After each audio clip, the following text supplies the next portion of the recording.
Hello guys, and welcome to the unboxing and review of the SH Figuarts Shinkocchou Seihou Ultraman Tiga multi-type.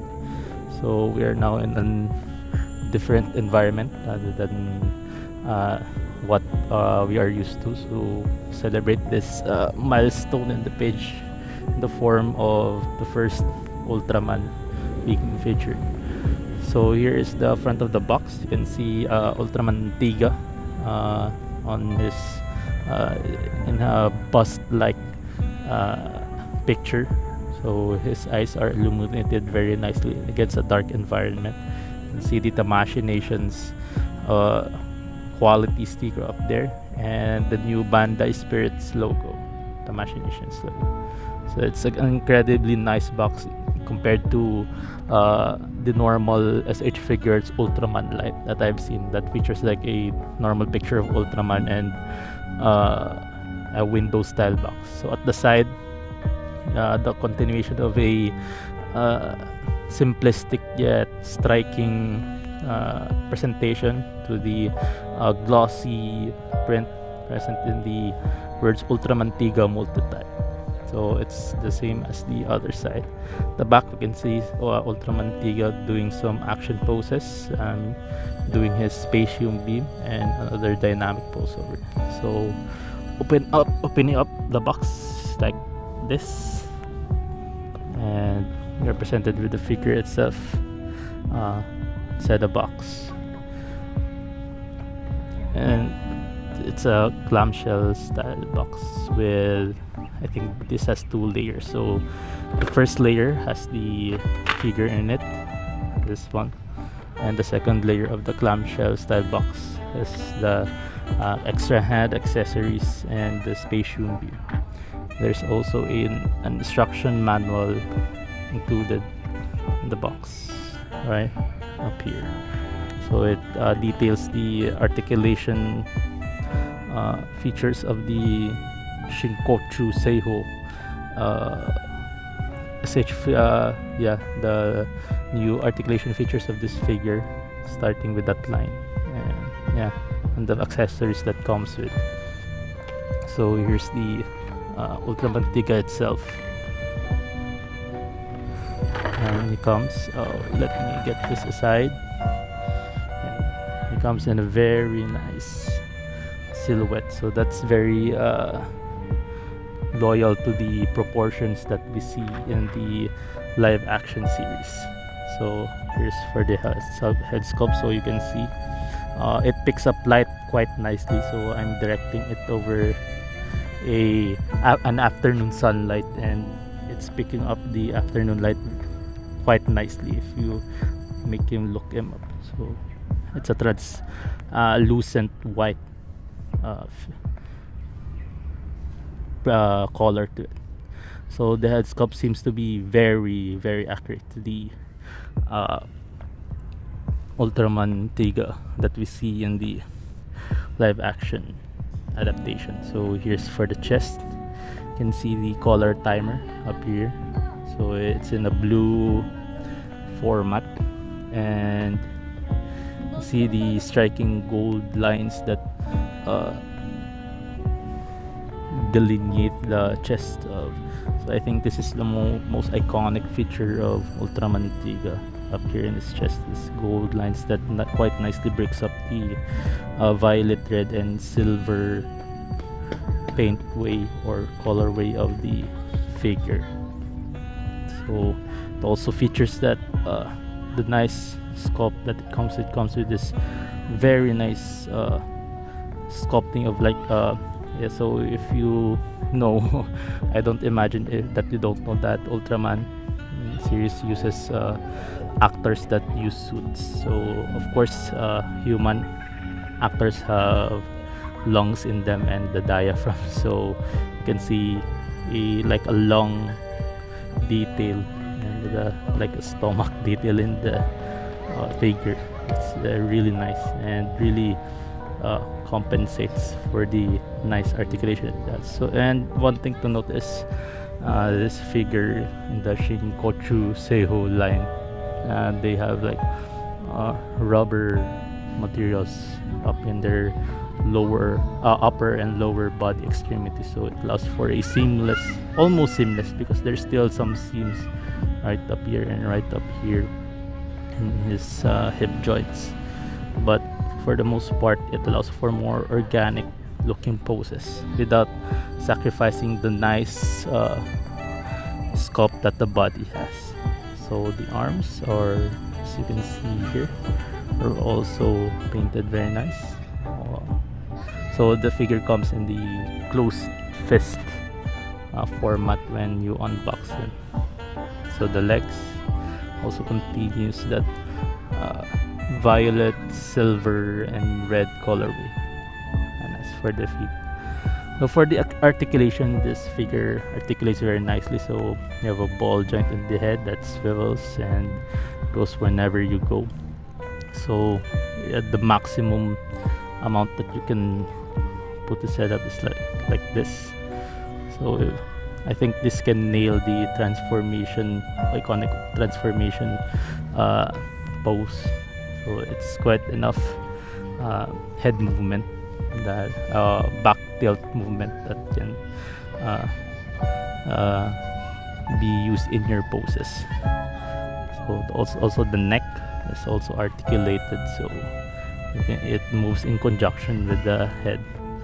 It's a nice organic feature. So the elbows can be raised 90 degrees like this, so this chest to the shoulder part of Ultraman Tiga is in the same rubbery soft plastic material that allows it to be bended. So if you can see right here, it bends to the arms, so it's quite nice for articulation and very accurate to the to how actual Ultraman suits moved when articulated or when actors move in them. So here's how. And also it's to note that this figure also has a butterfly joint, but be careful because it clicks when the butterfly joint is a slight interruption. So my camera slipped after that butterfly joint activation movement, so it clicks. So I don't know if you can hear it, but the joint clicks right here, so it clicks. So please be careful by moving that butterfly joint because it can break on you if you force it too much. So do it gently and it will allow for more articulation. So I prefer doing activating the butterfly joint at the back and then pushing the back of the our Ultraman Tiga's back to and activating the butterfly joint. So it seems like it's a scary movement, but it clicks and the butterfly joint stays in place when clicked. So also some nice molding is also seen. So if you moved around the arm, so it allows for like a almost seamless looking butterfly joint movement. So you can do that same butterfly joint activation at the other side, and as you can see, we can observe the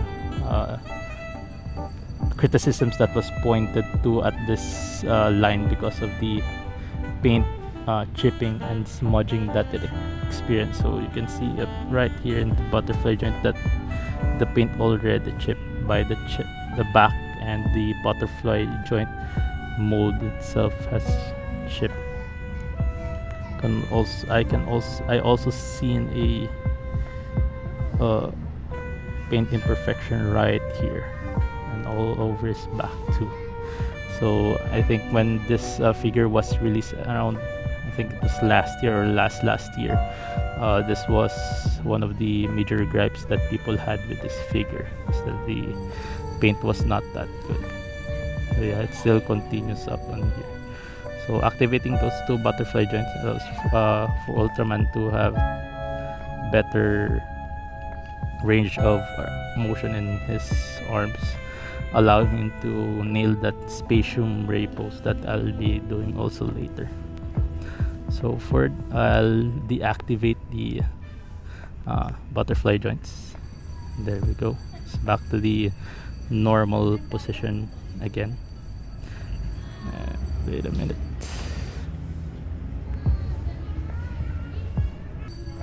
For the chest movement, he articulates side to side at the upper chest, so it moves on its own if you hold the central abdomen section. So it's articulates side to side, front and back. I think this has a ball joint inside, so it also glides all the way.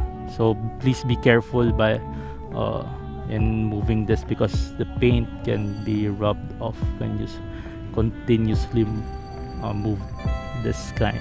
So I can feel some friction in this, in the rubbery material, so paint can rub off if you continuously do that motion.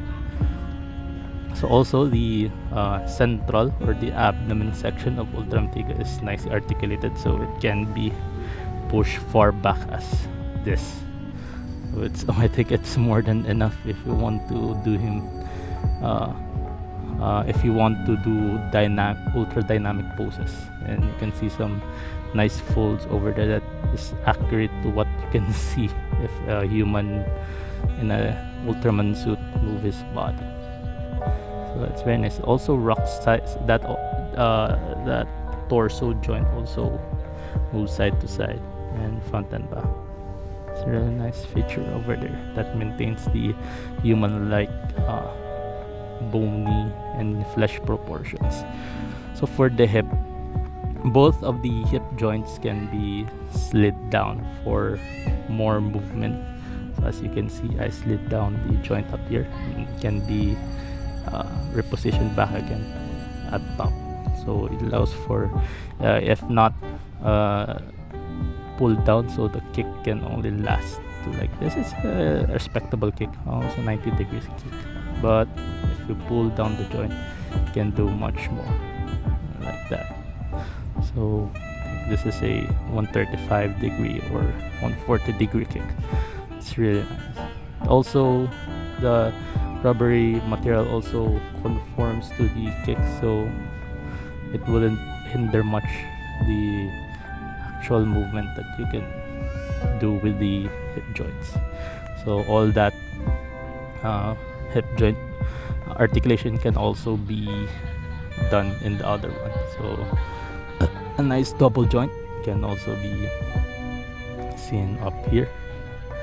So it doesn't fold to like 180 degrees, but this is more than enough for your dynamic poses. And also we can see a little bit of a lower knee swivel. So it adds to the dynamicness that this figure can have.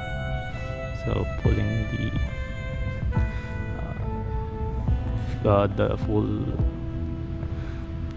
feet up straight. So the feet portion also has a joint at the end of it, so if you plan on doing like kneeling poses, that you can nail those without sacrificing the flat part of the feet that needs to be in contact with the ground when you're doing kneels. So poses like this, doing other, so there's still a stable point of contact right over there. Yeah, it's a very nice, has some really nice articulation features that are to be expected in a modern release, but it's quite nice. It's still quite nice nonetheless. So I almost forgot for the arms, so we also have a upper arm swivel and the lower arm swivel, so that adds up to really nice. And the elbow also articulates almost at the same angle as the feet, around 150 140 degrees, so it does not fold it like a 180 degree, but it's more than enough for your needs. So the nice painting also continues at the back. And one feature to note that also there's some nice extension of the painting present in the knee section that looks like arrows, but it's an extension of the styling that the upper leg has. You can see a nice plethora of accessories. Almost forgot about the accessories that comes with. So it comes with a spatium beam exclusive hands. I think this is the one that he uses with the thumb crossover like this, and there's a more standard closed arms, and there's a widespread open arms, and there's a like a karate chop forming hands, and this is a more relaxed open hands, and this one is a special. This hand can also be used in the spatium beam pose, so it has a curvature to it. All the other spatium beam hand has like a straighter pose to it, while this one has more of a angle. And also we get there's also an included extra color timer for the chest of Ultraman Tiga, so you can replace this with a low powered one if you may so choose. And of course the main accessory is the spatium beam or spatium ray. So you can attach this to the upper or the lower portion of the arm, this one at the right hand, so you can make him look like he's doing the pose for shooting his spatium beam or ray. So that's for the accessories included. So that's all for the inclusions inside the box, and yeah, that's my aesthetic or silhouette and articulation review of the Ultraman Tiga. I'll try to do some dynamic poses so that you can see how much this figure can articulate on the ground.